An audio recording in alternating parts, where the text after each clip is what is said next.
We have seen that it was during the reign of King David that Israel entered into her golden age.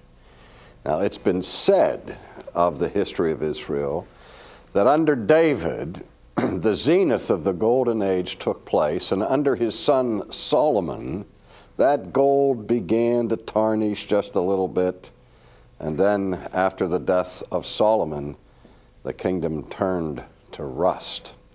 But let's spend some time today looking at the link between David and the sons of Solomon, whereupon the kingdom of the Jews was rent in two, and the united kingdom disintegrated into what was called the divided kingdom.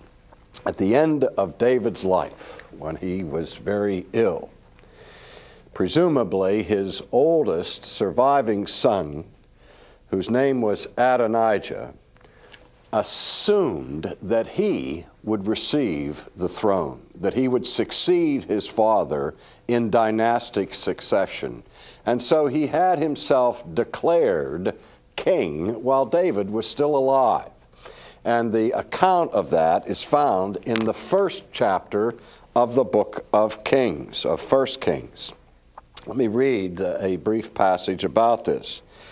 Verse 1 of chapter 1, Now King David was old, advanced in years, and they put covers on him, but he could not get warm. And then we hear the story of Abishag coming in to warm him. And then in verse 5 we read, Then Adonijah, the son of Haggith, exalted himself, saying, I will be king. And he prepared for himself chariots and horsemen and 50 men to run before him.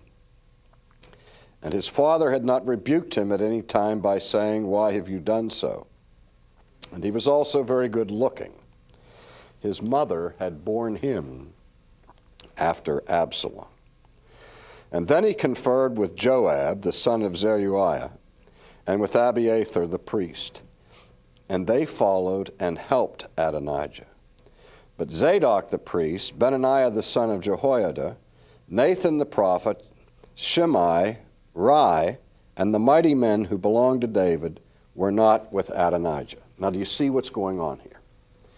That presumably, as I say, the eldest surviving son of David, the younger brother of Absalom, and Absalom had formerly raised up in rebellion against his father and tried to wrest the crown from him. And after he died, now his brother seems to be following in his footsteps.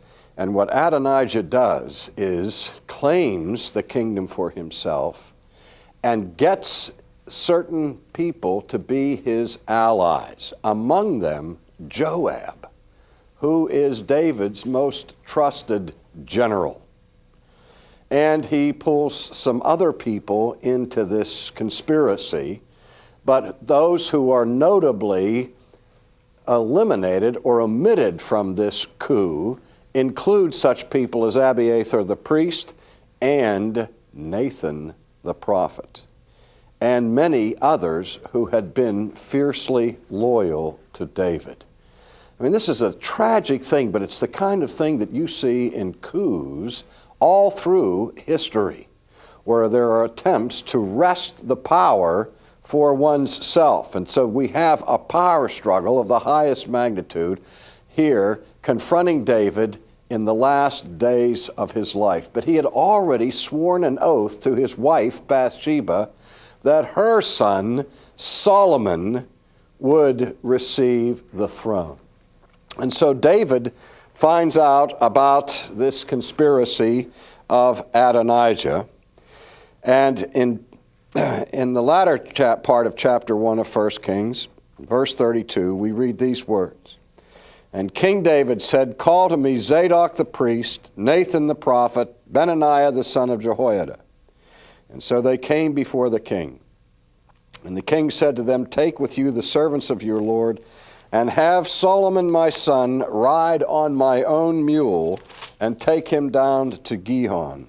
And there let Zadok the priest and Nathan the prophet anoint him king over Israel, and blow the horn, and say, Long live King Solomon. So at the end of his life, David takes these steps to ensure the dynastic succession of his throne that is according to his wishes. And so then after Solomon is announced to be David's successor, David calls Solomon into his presence in chapter 2, verse 1, and we read this. Now the days of David drew near that he should die, and he charged Solomon his son, saying, I go the way of all the earth. Be strong, therefore, and prove yourself a man. And keep the charge of the Lord your God to walk in his ways, to keep his statutes, his commandments, his judgments, and his testimonies, as it is written in the law of Moses, that you may prosper in all that you do and wherever you turn, that the Lord may fulfill his word which he spoke concerning me, saying, if your sons take heed to their way to walk before me in truth with all their heart and with all their soul, he said, you shall not lack a man on the throne of Israel. And this is just about the last thing that David did before he died. I once watched a talk show on television where the person that was being interviewed was Burt Reynolds. And the host of the show was discussing the question of transitions, of passages from youth to adulthood. And he said to Burt Reynolds, how do you know when you have become a man? And Burt Reynolds answered that question on national television by saying, you know that you are a man when your daddy says that you are a man. And I've never forgotten that, because that revealed a unspoken assumption that is deeply rooted within men. And what is happening here at the very end of David's life, he says to his son Solomon, be a man. And in the charge to Solomon, when he gives him the throne, he focuses attention on the solemn responsibility that goes with the kingship, that he is to be obedient to the king's law, that he is to follow after all of the commandments of God, all of the statutes of Moses, and so on. So this is how the kingdom changes from David into the hands of Solomon. The rebellion is crushed, the enemies of Solomon are eliminated, and Solomon now has a clear path to be the undisputed king over the nation. Now, to get an insight into Solomon, we need to turn to the 3rd chapter of 1 Kings, where we read this in verse 1. Now Solomon made a treaty with Pharaoh, king of Egypt, and married Pharaoh's daughter, and then he brought her to the city of David until he had finished building his own house, and the house of the Lord, and the wall all around Jerusalem. Meanwhile, the people sacrificed at the high places, because there was no house built for the name of the Lord until those days. And Solomon loved the Lord, walking in the statutes of his father David, except that he sacrificed and burned incense at high places. Now, what we have in this introductory statement of chapter 3 is a kind of ominous foreboding of what the future has in store for Solomon. Now, it's axiomatic in our culture to understand that the name of Solomon is linked proverbially with wisdom. If we see somebody today who's particularly sagacious, we may say about that person has the wisdom of Solomon. No one in all of sacred Scripture is highlighted with possessing such a gift of wisdom as is this character Solomon. His name is intimately associated with a large section of the Old Testament called the wisdom literature. Traditionally, Solomon was considered to be the author of the Song of Solomon, the author of many, if not most, of the Proverbs contained in that book, and also the author of a portion of the Psalms that survive to this day.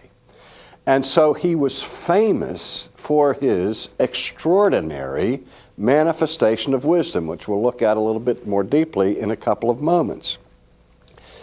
But it was Aristotle who said that in the brain of the wisest of men always resides the corner of the fool.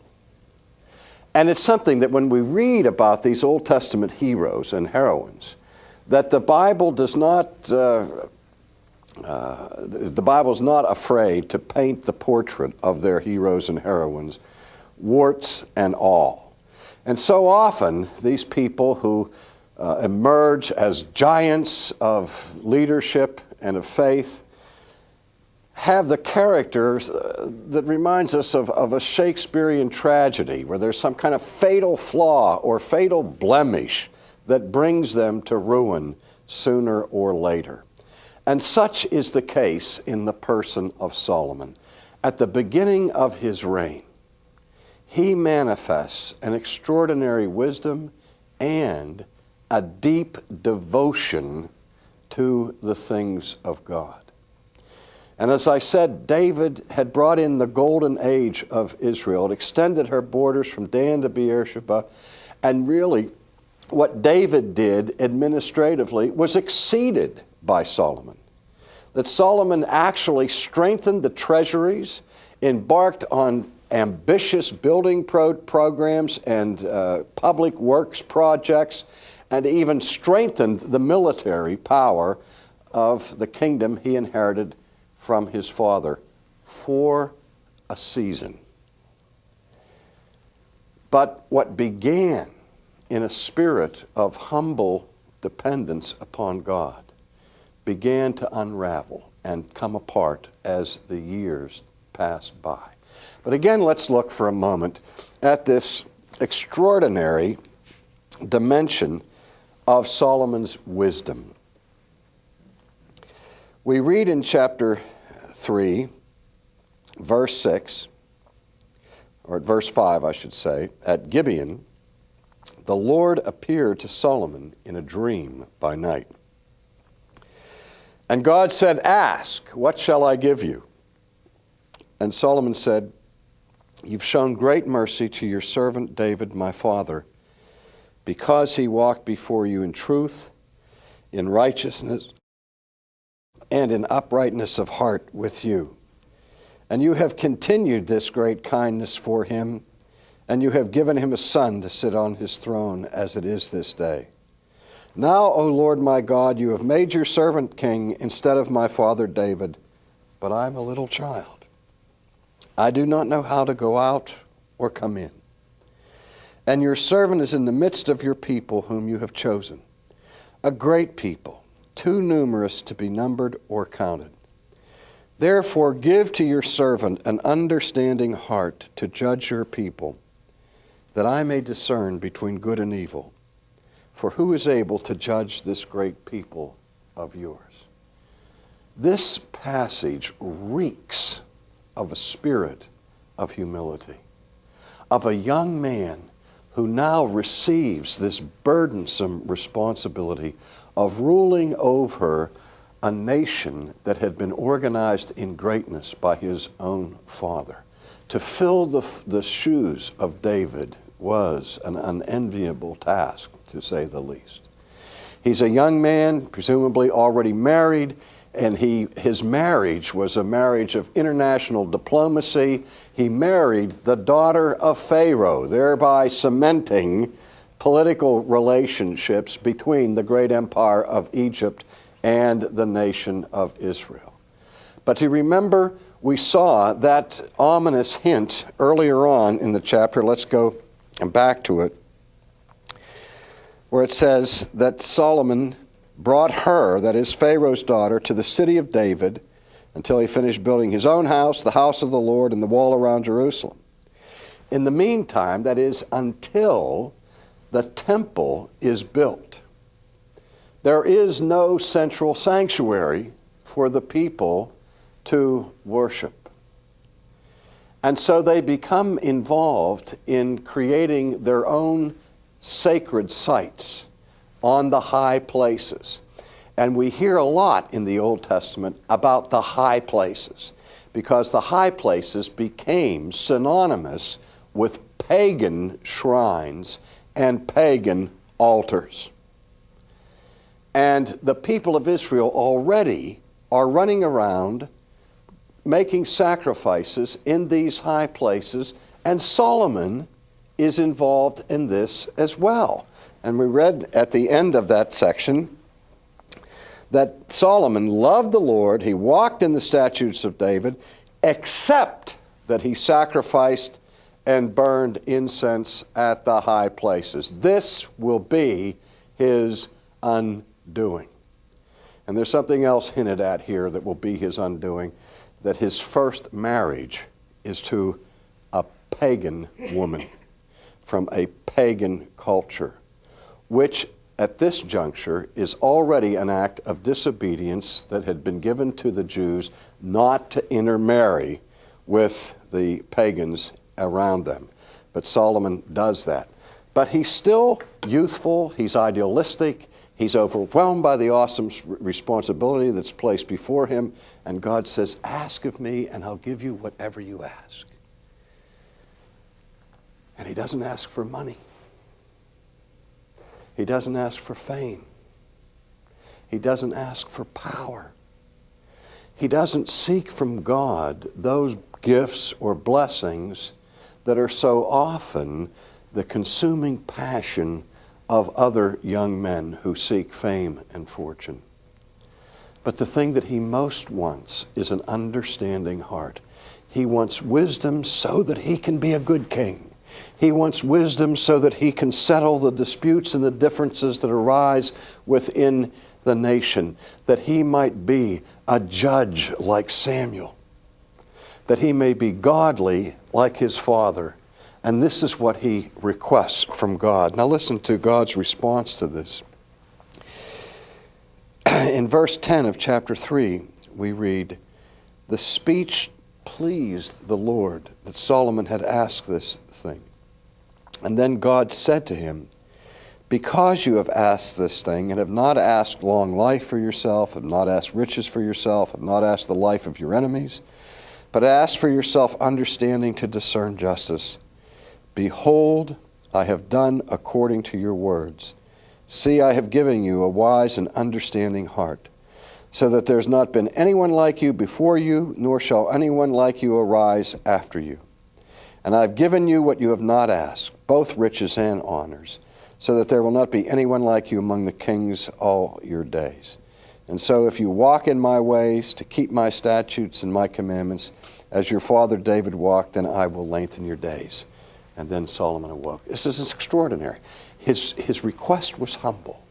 And God said, because your request was so humble, I am pleased and I'm going to grant that request. But not only am I going to give you that, but I'm going to give you all the things you didn't ask for.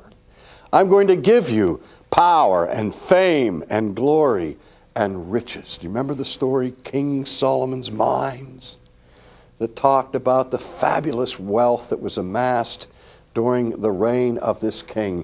His kingdom became so opulent that the Queen of Sheba came from afar to gaze upon the glory of the kingdom that belonged to Solomon. And Jesus even makes reference to that episode in the New Testament. Well, the first great task of Solomon was to fulfill his father's dream and the will of the Lord in the construction of the house that would be the house of God. It's under the reign of Solomon that the Old Testament temple is constructed. And it is constructed by virtue of a treaty agreement that is made with the king of Tyre, whose name is Hiram, who provides all of the necessary building materials. And this massive program is completed. And at the time of the completion of the temple, again, we still see Solomon in his rigorous devotion to the things of God when he dedicates the temple that his father wanted to build, but God said, no, this will be left to the next generation. And in the dedication of the temple, Solomon is still manifesting a life of devotion and obedience. But then in chapter 11 of 1 Kings, we begin to see the sad decline of the man's integrity. Chapter 11 begins with these words, "But King Solomon loved many foreign women, as well as the daughter of Pharaoh, women of the Moabites, Ammonites, Edomites, Sidonians, and Hittites, from the nations of whom the Lord had said to the children of Israel, 'You shall not intermarry with them, nor they with you, for surely they will turn away your hearts after their gods.' But Solomon clung to these in love, and he had 700 wives, princesses, and 300 concubines. And his wives turned away his heart. For it was so when Solomon was old that his wives turned his heart after other gods, and his heart was not loyal to the Lord his God, as was the heart of his father David." And we really see the depravity to which he sunk in verse 5. "For Solomon went after Ashtoreth, the goddess of the Sidonians, and after Milcom, the abomination of the Ammonites. And Solomon did evil in the sight of the Lord, and did not fully follow the Lord as did his father. Then he built a high place. He built an altar to a pagan god. And he did this to please his foreign wives." And so we read in verse 9, "So the Lord became angry against Solomon because his heart had turned from the Lord God. And therefore the Lord said to Solomon, 'Because you have done this and have not kept my covenant and my statutes which I commanded you, I will surely tear the kingdom away from you and give it to your servant.'" Lord Acton said that power corrupts, and absolute power corrupts absolutely. That's not exactly true, because only God has absolute power and there's no corruption with him. But at a human level, it seems to be all too often true. Inserted in this is an incident I haven't mentioned. The Bible puts great focus on the sin of Solomon in acceding to the requests of his foreign wives to construct altars and sanctuaries to pagan deities. And this was his undoing. But also in his zeal to make the kingdom great, to embark upon a massive building project, Solomon instituted the corvée, which was a term used to refer to slave labor. And what was so wicked about this was that Solomon enslaved a portion of his own people as a slave labor corps to complete the construction of his public work projects. And that, even more than the religious apostasy, provoked the rending of the kingdom, as we will see in our next segment.